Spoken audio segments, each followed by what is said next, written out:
My videos on the general election so far has been about providing information and sort of running things down, and now this final video is kind of like an appendix. Again, all of it is based in fact and things that I've heard. But, you know, it's basically so that my flatmates don't have to hear me say the same things once again, all about Jeremy Corbyn and Theresa May. So I just kind of want to give my thoughts on the two of them as leaders. The question of leadership has been particularly in focus because, you know, it's about who can lead the negotiations in the boardroom with Brexit, though it's not going to be just one person, it is going to be the cabinet. But also I'd like to point out that the EU have made a statement that they really don't care whether it's a Conservative government. Like, they just want to sort this out, they don't care who is doing it. So let's start off thinking about Theresa May. She is an actual robot. She's got this set of catchphrases. Now that's fairly normal for a politician, but I'm someone who's interested in language and I listen to the words that people use, and it struck me how often I've been watching an interview and I've gone, wait, hang on,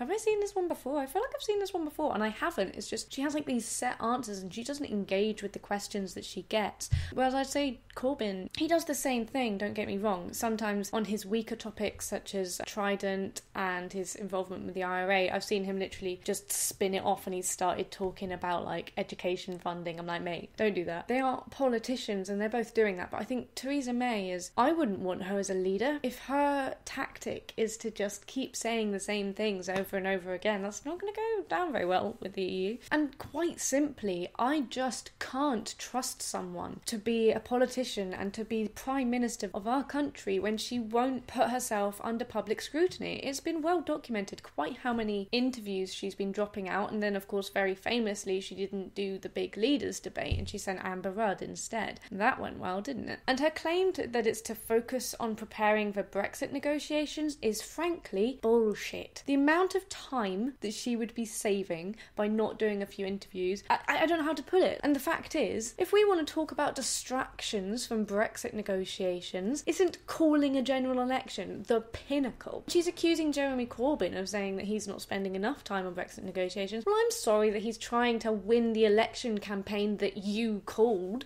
Her excuses for not doing debates and interviews is flimsy as hell, and it's transparent. She's trying to win on personality politics, but she also knows that she's not actually.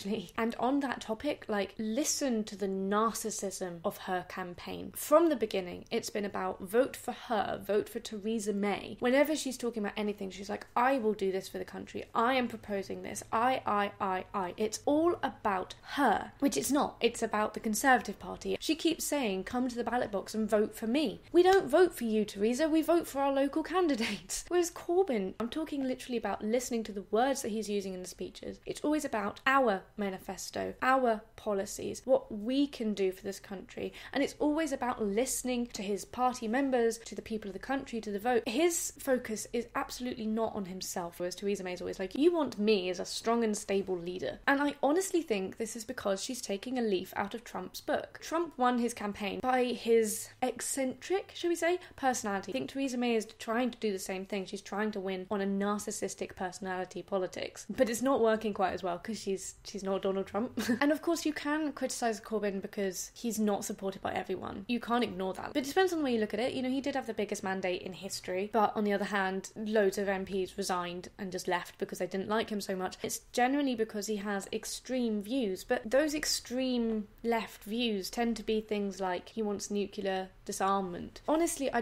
got lost in it. I've never understood quite why everyone hates Corbyn so much. When he was trying to become the Labour leader, everyone was saying he's a terrible leader, we can't trust him, but I never really saw any like proper reasons as to why. He's consistently shown that he listens to people. Like, for example, he was being criticised by Paxman in an interview, not getting his personal views into the manifesto. So, for example, he's against nuclear disarmament, he's also against the monarchy. How can we trust you to be a leader if you can't even get your views into the manifesto? I'm like, no, that's the kind of leader we want. We don't want a leader who becomes a dictator. We want a leader who goes, okay, let's listen to my party members, what do they want? Let's come to a compromise. That's so much better than someone like Theresa May, who's like, I want to bring back fox hunting, so let's do that. Apparently a thing that loads of people want. And in terms of the personality politics battle that's been going on about attacking each other, it's very interesting when you start looking at where they're being attacked. Theresa May has been attacked on her propositions and her future policies. And the media haven't been focusing on her past. We saw it in Question Time. She was attacked by nurses who were saying we don't have enough money to feed ourselves and we don't have enough funding in the NHS to do what we want to do. Teachers saying that they haven't got enough money.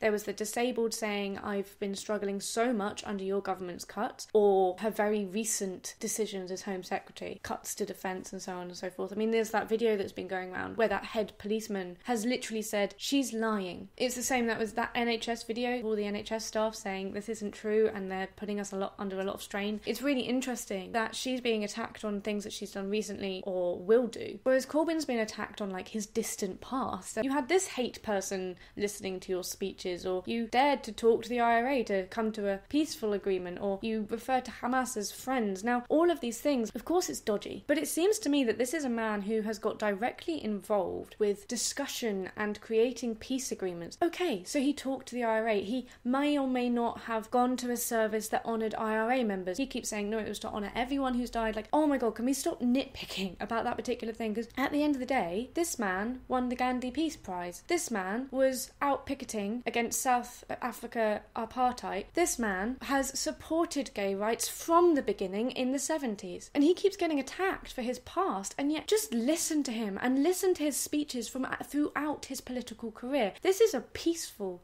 man. How could he possibly support terrorists? When he blames our foreign policy for terrorism, I don't think he's saying that we caused it. Of course he's not. He's saying that we exacerbated the problem, and there's no denying that. If you go and bomb the shit out of a place, of course they're going to rally even more. It's created areas that haven't had any kind of democratic rule. Essentially, the attacks on Corbyn are really having to dig into his past. You want to do that? Let's look at Theresa May, consistently voting for the Iraq War, whereas Jeremy Corbyn voted against it. Jeremy Corbyn has been attacked on his distant past. Theresa May is attacked on her future. What do you prioritise? Having a leader that shows good vision for the future? I haven't seen anything definitive. May or may not have had dodgy connections with the IRA. Or do we want a leader who so many people are saying your policies will put us in danger? The criticisms of Corbyn don't hold up as well as the criticisms against Theresa May. Essentially what I'm trying to say is, if you don't like Corbyn much, analyse why not. Analyse what you've read. I know it's that phrase that's been said so much, but he really isn't your normal politician. I need to get it out there. I'm actually no Corbynista. When I first came across him and I was like, oh my God, I love him. Finally, I've got a man speaking for how I feel. And then he did a load of bullshit like the 3-line whip on Brexit and stuff like that. So like, I don't 100% completely adore him, but I can still vote for Labour. If we have Labour, we can hold Corbyn accountable, whereas if we get a majority from the Conservatives, it's already been shown that we'd be in a lot more danger. The election is tomorrow. Please go out and vote. Obviously, I can't influence your final decision, but I do urge you to vote against the Conservatives. If it works in your area, then vote for Labour. Jeremy Corbyn is not the awful man that the media has presented him as. Let's make June the end of May, as they've been saying. Thank you for watching, and let's hope that on Friday morning, whatever happens, we're still headed towards a better country for everyone. Goodbye.